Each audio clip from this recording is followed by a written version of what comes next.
Queridos hermanos, muy buenos días.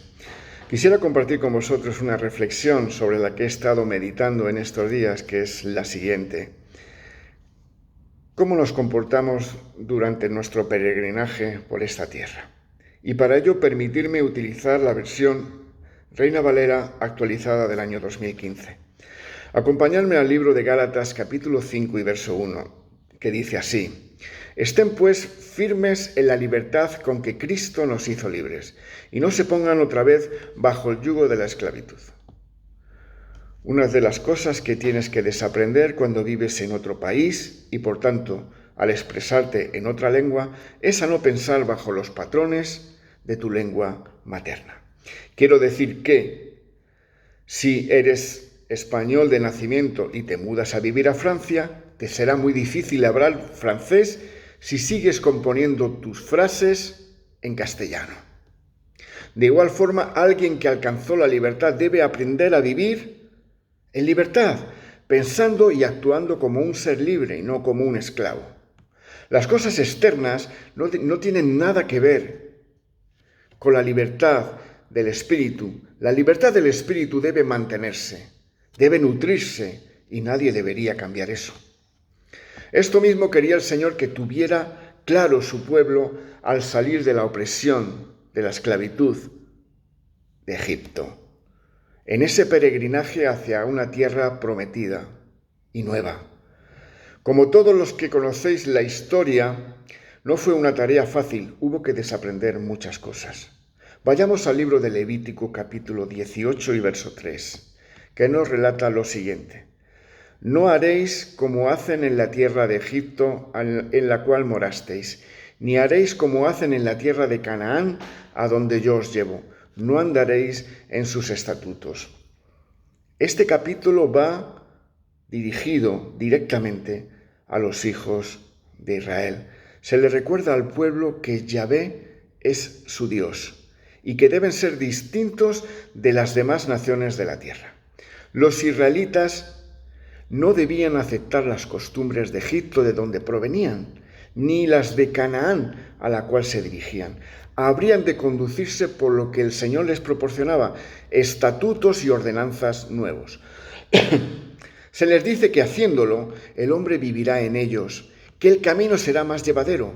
Aquí tenemos la sorprendente diferencia entre el creyente en Dios y el que le conoce, pero no cree. A pesar de haber salido todos de Egipto, muchos llevaban aún a Egipto en su corazón. El hombre asume sus ideales de su contexto. Esto suele darle una falsa seguridad que golpea su fe. Pero el creyente lo hace en su Dios. El Señor era muy claro en cuanto al nuevo pasaporte de su pueblo. Ya no podían vivir como los egipcios, con quienes habían convivido en el pasado, aunque echaran de menos las verduras de Egipto. Tampoco debían comportarse como los cananeos, que no conocían a Dios en la nueva tierra a la que iban. Entonces, ¿cómo debían comportarse? Para fortalecerlos y convencerlos de vivir como extranjeros y peregrinos en la tierra, Dios les enseña un precepto y su recompensa que podemos leer en el versículo 5 de este mismo capítulo 18 de Levítico.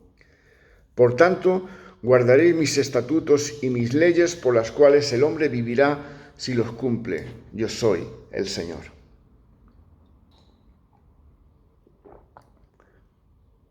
Mateo, utilizando palabras de Cristo, nos dice lo siguiente en el capítulo 11, versos del 29 al 30. Lleven mi yugo sobre ustedes y aprendan de mí que soy manso y humilde de corazón, y hallarán descanso para su alma, porque mi yugo es fácil y ligera mi carga.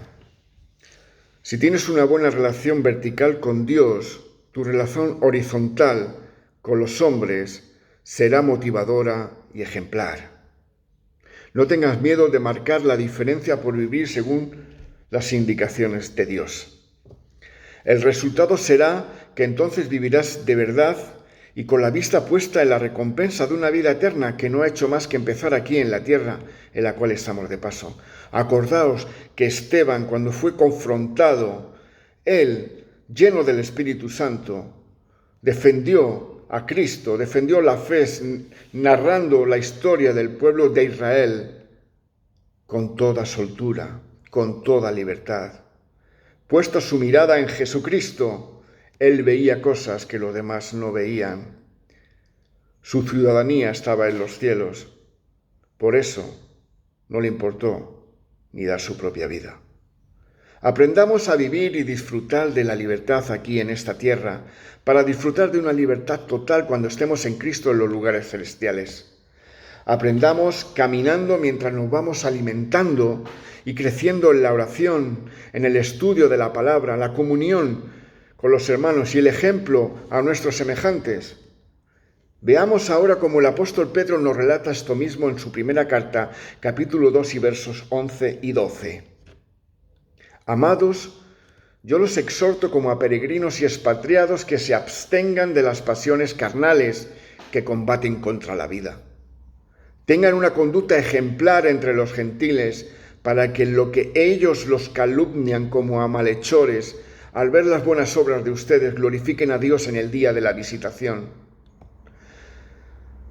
En los versos del 4 al 10 de este mismo capítulo, Pedro ha estado hablando acerca de la relación del cristiano con Dios, en la forma como nosotros, piedras que construyen la iglesia, estamos edificados sobre la base, que es la piedra viva, Cristo Jesús. Pedro anima a los creyentes que están bajo presión a meditar cómo deben relacionarse con la gente que hay en su vida, con sus vecinos paganos, con su gobierno, con sus amos, con sus empleadores, sus esposos y esposas y sus hermanos en la fe. Les exhorta a tener siempre en mente que estamos de paso y que nuestra ciudadanía no pertenece a este mundo. Nuestra manera de vivir como cristianos debe reflejar al Dios que decimos conocer y servir. Ahora el apóstol les aconseja que mantengan una conducta ejemplar ante los incrédulos. Aquí recordamos que la verdadera separación cristiana del mal no consiste simplemente en soportar y adoptar una actitud piadosa, sino que de un corazón transformado mane lo bueno. No se trata simplemente de abstenerse de realizar acciones sonrojantes y que avergüencen, sino vivir en la gloriosa libertad de los hijos de Dios que ya no son esclavos de este mundo, ni del pecado. Es más bien una actitud positiva que incluye honestidad y buenas obras.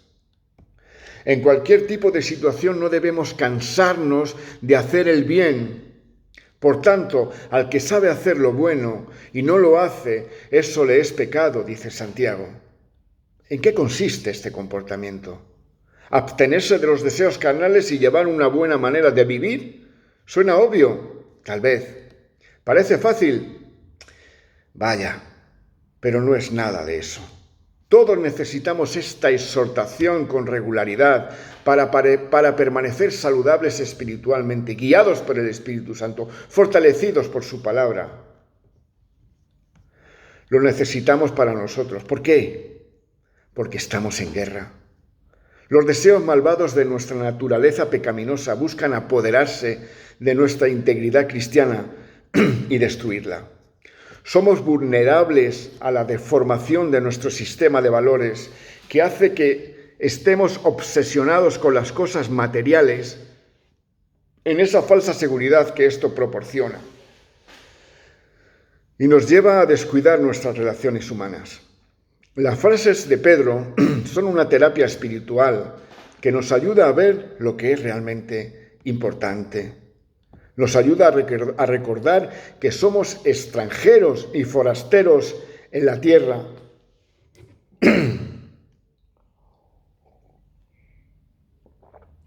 Eso no nos resulta obvio, a nosotros tampoco. Los cristianos perseguidos necesitan pensar como viajeros. Nuestra brújula en el viaje está en Cristo, en nuestra relación con Él. Dios siempre está obrando y velando por los suyos.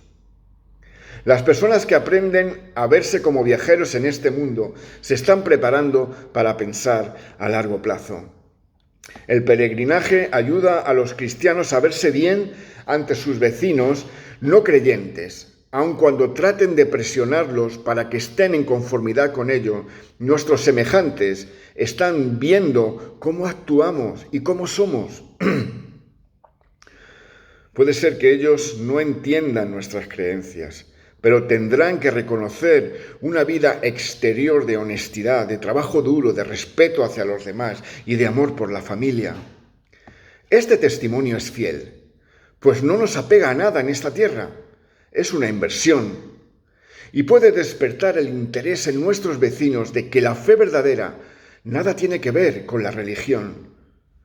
En la situación que vivimos en la actualidad, no debe ser menos relajada nuestra actitud, hermanos. El mundo busca respuestas que la sociedad no sabe dar. Nuestros compatriotas y familiares necesitan de ejemplo, de vidas consecuentes con sus creencias, aún estando en casa. Seguimos trabajando, seguimos invirtiendo, seguimos caminando. Nuestros vecinos no necesitan voceros apegados a las cosas de este mundo. Necesitan que se les facilite el vaso que contiene el agua viva que calma la sed. Nuestros hermanos de la iglesia primitiva habían entendido esto. Ellos perseveraban unánimes, partiendo el pan de casa en casa. Participaban de la comida con alegría y con sencillez de corazón, alabando a Dios y teniendo el favor de todo el pueblo.